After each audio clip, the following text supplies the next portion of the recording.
maybe you should pull the fucking trigger. Pull the trigger. Ain't nobody gonna do for you. Salut l'équipe, j'espère que vous êtes en forme. On se retrouve du coup avec mon Kangoo. Je vous l'avais présenté juste quand je l'avais acheté. Et en fait du coup je vais vous montrer vite fait quand même. Avant de parler du sujet principal, je vais vous montrer vite fait ce que j'ai fait dessus depuis. Donc déjà j'ai fait un gros mais vraiment très gros nettoyage. Parce qu'il était vraiment rempli de terre là-dessous et tout. Partout des mottes de terre, même à l'intérieur du véhicule. Ensuite j'ai nettoyé du coup les jantes. Et en fait elles étaient de plusieurs couleurs différentes. Il y avait du gris, du jaune, du vert. Donc je les ai nettoyées. J'ai passé un petit coup de noir mat dessus. Voilà. Manière que ça soit propre quoi. Voilà. Donc j'ai fait ça à l'arrière, sur toutes les jantes. Voilà. Ensuite j'ai fait un très gros nettoyage à l'intérieur. Ça se voit peut-être pas tant que ça. Et puis c'est surtout, je vous l'avais pas vraiment montré en détail sur la vidéo présentation. J'avais pas trop montré à quel point il était sale dedans, mais c'était vraiment impressionnant. Et on peut le voir un petit peu là-bas, voilà, où je suis pas passé encore. En fait c'était vraiment comme ça partout dedans. Donc j'ai sorti les tapis qu'il y avait, j'ai essayé du coup de nettoyer avec plein de produits et tout, pour que j'essayais de retrouver un peu les plastiques, parce qu'en fait c'était plein de terre. Même genre les cages des haut-parleurs et tout, je les ai sortis dehors, je les ai carcherisés et tout. Voilà, et même le volant, il y avait un couvre-volant dessus. Je pensais que c'est parce que le volant il était cassé, mais non, il est juste usé. Donc, du coup je l'ai enlevé parce que moi j'aime pas la grosse prise du coup que ça fait sur le volant. Donc gros décrassage à l'intérieur pour l'instant, pour qu'il présente un minimum, mais pour pas qu'on soit au crade quand on s'en sert quoi. Et ensuite du coup le sujet ah non, il me reste encore une chose à vous montrer, c'est que j'ai aussi les feux arrière là, je les ai démontés, nettoyés, et j'ai mis un petit coup de vernis dessus, manière qu'ils soient un petit peu brillants. Je vais vous montrer les deux côtés, peut-être on verra mieux de ce côté, c'est un peu compliqué, il y a beaucoup de soleil aujourd'hui. Donc voilà, vous voyez un peu la différence là. Donc au moins ça les fait briller un petit peu, voilà. Je pense que c'est pas trop mal. Ensuite j'ai redressé un petit peu la bosse qu'il y avait ici là. J'ai profité pour démonter le panneau à l'intérieur. Je vais essayer de vous montrer, mais j'ai un peu de bordel dedans. Voilà, en fait il y avait des haut-parleurs posés ici là qui sont complètement détruits. Du coup je suis en train de les sortir pour pouvoir remettre en fait un poste du coup dedans, un autoradio et un peu de musique. Voilà. Donc là je pense que je vous ai un peu expliqué du coup ce que j'ai fait depuis.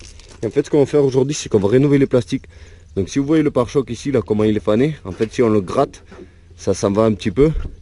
Et lui là, le bouchon de réservoir, il était exactement de la même couleur.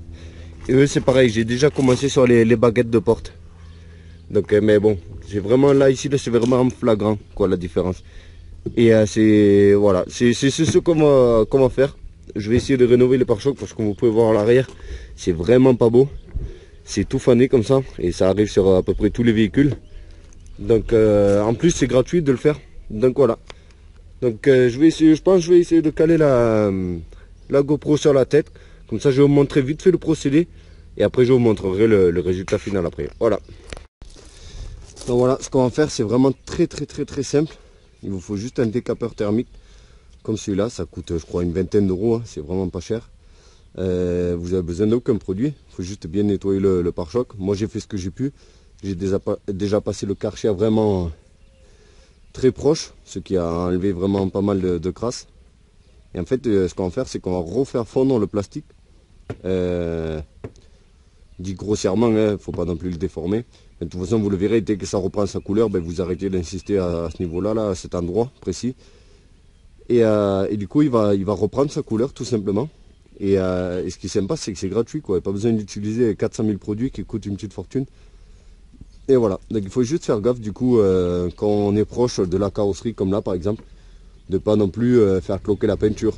Parce que quand on insiste beaucoup comme ça, on peut potentiellement faire cloquer la peinture. Donc je vais le faire chauffer un petit peu. Je vais vous montrer comment ça marche. Et je pense que je vais essayer de faire la moitié du pare-choc, faire une photo. Et aussi comme ça vous pourrez voir la différence. Voilà. Donc on fait ça. Et comme vous pouvez voir, ça change de suite la couleur. Le fait de le chauffer comme ça. Donc on va essayer de faire une coupure au milieu.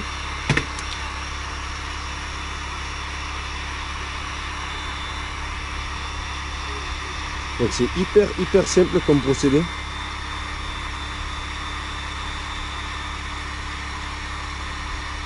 Et sauf que ça vraiment ça donne un résultat dingue quoi, surtout pour quelque chose qui est gratuit.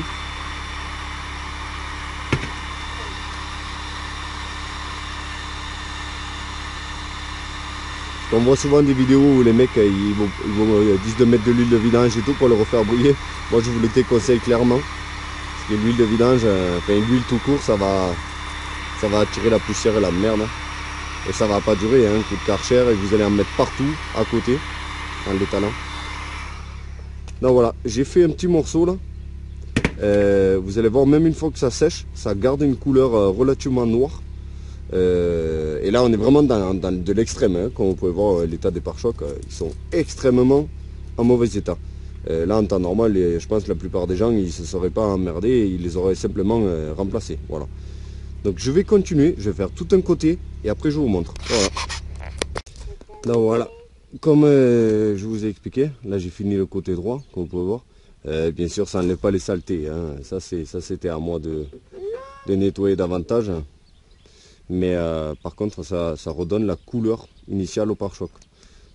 Ce côté noir brillant. Donc voilà, je pense que le résultat il parle de lui-même.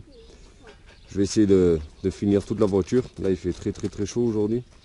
Donc je vais faire ce que je peux et j'essaierai de vous montrer à la fin. Mais vraiment ça change pas mal, ça donne un bon résultat. Donc voilà les amis, j'ai fini du coup. On va faire le tour vite fait, que je vous montre la différence. Le pare-choc avant, là il est très brillant parce que j'ai passé un coup de vernis dessus pour le protéger un petit peu. J'aurais dû mettre du vernis satiné. Là ça brille un petit peu beaucoup. Ça fait peut-être un petit peu abusé du coup, mais bon, c'est toujours mieux que ce que c'était. Donc là j'ai fini du coup tout l'arrière, il n'y a que les poignées comme celle-là. Là. On a beau les chauffer, ça revient pas. Donc ça doit être du plastique plus dur, je sais pas. Donc voilà, j'ai du coup refait les pare-chocs. J'ai aussi passé un petit coup de noir sur les plastiques là, l'attelage aussi. Après voilà, on peut pas enlever la couleur blanche comme ça là. Parce que ça c'est dû à des plis en fait du plastique. Quand ça a touché... que ça s'est plié, voilà. Donc ça se barre pas, mais bon, par rapport à ce que c'était, c'est quand même beaucoup plus propre. Donc là maintenant, il va falloir que je l'amène à un vrai Karcher pour vraiment bien le nettoyer en profondeur avant de lui passer un coup de polish, parce qu'on peut voir il est fané, mais quand on frotte dessus ça revient. Mais comme moi j'ai un Karcher de merde, un petit Karcher d'appoint, c'est pas assez puissant. Donc je vais d'abord l'amener au Karcher et bien le karchériser pour voir déjà un petit peu là comment il va sortir. Mais sinon je passerai un coup de polish tout simplement, parce que si on le frotte à peine un petit peu, ça redevient bleu. Donc c'est tout pour le moment. Au moins là il commence à présenter un petit peu propre. J'ai pu refaire la serrure, donc maintenant je peux le refaire ma clé aussi. Et voilà, donc n'oubliez pas le petit pouce bleu. C'était le petit épisode Kangoo, voilà. Allez, à la prochaine les amis, ciao.